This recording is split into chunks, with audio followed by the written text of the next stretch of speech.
Everyone, my name is Sarvesh and watching my YouTube channel. सबसे पहले आप सब लोगों को I wish you a very happy Holi. I hope आप लोगों ने एंजॉय किया होगा। तो आज की जो वीडियो है, सबसे पहले तो मैं अपने सब्सक्राइबर हैं अन्नपूर्णा, उनको थैंक्स बोलना चाहूँगा कि उन्होंने मुझे अपने डाउट्स भेजे कि जिस चीज़ के बारे में वो जानना चाहती हैं या फिर कुछ ऐसे वर्ड्स, स्ट्रक्चर, सेंटेंसेस जो हो सकता है कि काफ़ी लोगों को उनके बारे में जानना हो।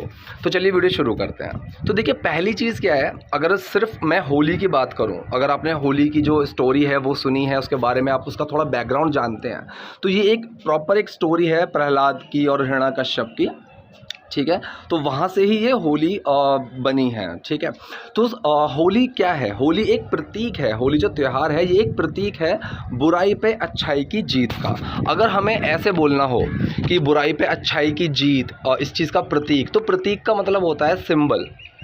ठीक है, अब कोई भी चीज़ जब किसी को मतलब सिंबलाइज़ करती है, किसी चीज़ का प्रतीक होती है, तो उस चीज़ का मतलब होता है कि वो उसको सिंबलाइज़ कर रही है।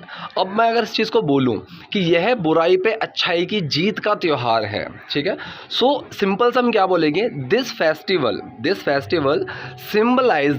Symbolises the victory of good over evil. ठीक है, कि ये त्यौहार सिंबलाइज करता है बुराई पे अच्छाई की जीत को। So this festival symbolises the victory of good over evil. Evil होता है बुराई। ठीक, नेक्स्ट मैं बात करूं तो अगर स्टोरी जिनको पता होगा, तो यहाँ पे जो हिरण्यकश्यप था उसको वरदान था। ठीक है, कि ना तो वो घर के अंदर मरेगा, ना बाहर, ना इंसान से, ना जानवर से। तो वरदान को क्या बोलते हैं? सेकंड चीज़ है वरदान। अब वरदान को हम बोलते हैं बून, BOON। ठीक है, अब तीसरी चीज़ आती है मेरे पास कि अगर मैं बात करूं कि होली का दहन जो होता है, जो हम मतलब आग जलाते हैं, उस चीज़ को क्या बोलते हैं? ठीक है, आप उसको नॉर्मल अगर होली का दहन भी बोलते हैं तो वो भी ठीक है। ठीक, क्योंकि एक फेस्टिवल का नाम है। इसको अगर कन्वर्ट करना चाहो तो कर भी सकते हो, लेकिन ना करो तो भी कोई इशू नहीं है। जैसे दिवाली को हम दिवाली ही बोलते हैं, कोई ज़रूरी नहीं है उसको कन्वर्ट करके इंग्लिश में कुछ और बोला जाए। तो होली का दहन को होली का दहन भी बोल सकते हो, और अगर इसको इंग्लिश में जानना है कि इस चीज़ को कैसे बोलते हैं, कोई प्रॉपर एक पर्टिकुलर वर्ड है इंग्लिश का, so we can call it bonfire. ठीक है, बोनफायर। अब नेक्स्ट वर्ड है मेरे पास उपटन। ठीक है, कि उपटन लगाया जाता है। अब उपटन को क्या बोलते हैं? उपटन को बोलते हैं रूज। ठीक है, रूज। अब इसकी स्पेलिंग क्या होती है? ROUGE। ठीक, अब होली पे क्या होता है, लोग इकट्ठा होते हैं। अब लोगों का इकट्ठा होना सिंपल सी चीज़ है, गैदरिंग ऑफ पीपल। ठीक है, नॉर्मल। अब नेक्स्ट है कि जैसे परिक्रमा करते हैं। ठीक है, परिक्रमा करना हो गया किसी भी चीज़ की, तो मतलब परिक्रमा करना, अगर मैं होलिका की ही बात करूं तो वो उसका मतलब होता है ऑर्बिटिंग होलिका, कि हम होलिका की परिक्रमा की बात कर रहे हैं। ठीक, अब कुछ छोटे छोटे से वर्ड्स हैं होली से रिलेटेड। जैसे हो गया, पहला हो गया कि पिचकारी, पता ही होगा ज़्यादातर लोगों को कि वाटर गन बोल देते हैं।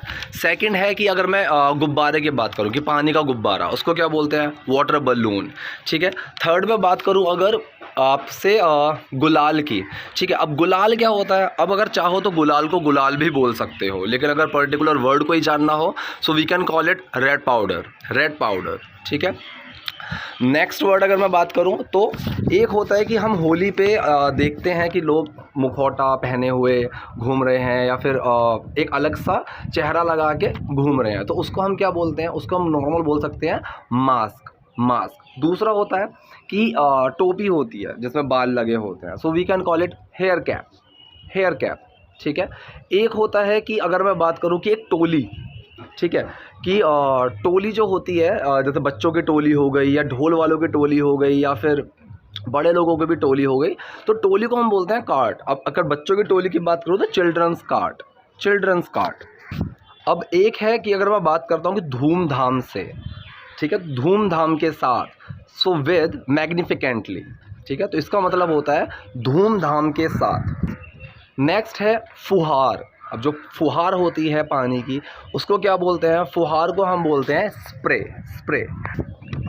एक है पूरी तरह से भीग जाना, या फिर पूरी तरह से भिगो देना, तरबतर। हम बोल सकते हैं तरबतर कर देना। तो हम इसको कैसे बोलते हैं, सोक भी बोल सकते हैं, सोक का मतलब बिल्कुल भीगा हुआ, या सैचुरेट भी बोल सकते हैं। सैचुरेट का मतलब भी बिल्कुल तरबतर भीगा हुआ वही होता है। अब होली में एक बहुत कॉमन चीज़ है जो आप लोगों ने देखी होगी, सुनी होगी, भांग। ठीक है, अब भांग का मतलब क्या होता है, भांग का मतलब होता है हैम्प जूस। हैम्प जूस क्योंकि एक पौधे से बनती है, so we call it hemp juice. एक आया था कि ठंडाई। अब ठंडाई को क्या बोलते हैं, आप ठंडाई को ठंडाई ही बोलिए। कुछ वर्ड्स हैं जैसे कि रेफ्रिजरेंट, इस तरह के कुछ वर्ड्स हैं, लेकिन आई वुड सजेस्ट कि आप ठंडाई को ठंडाई ही रखिए। बहुत कॉमन बुरा ना मानो होली है। अब बुरा ना मानो होली है को हम क्या बोलेंगे, नॉर्मली बोलेंगे डोंट माइंड इट्स होली।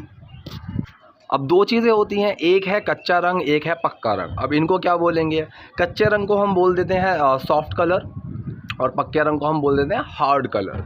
ठीक है, अब नेक्स्ट है पकौड़े। अब पकौड़ों को क्या बोलते हैं, फ्रिटर्स। ठीक है, फ्रिटर्स।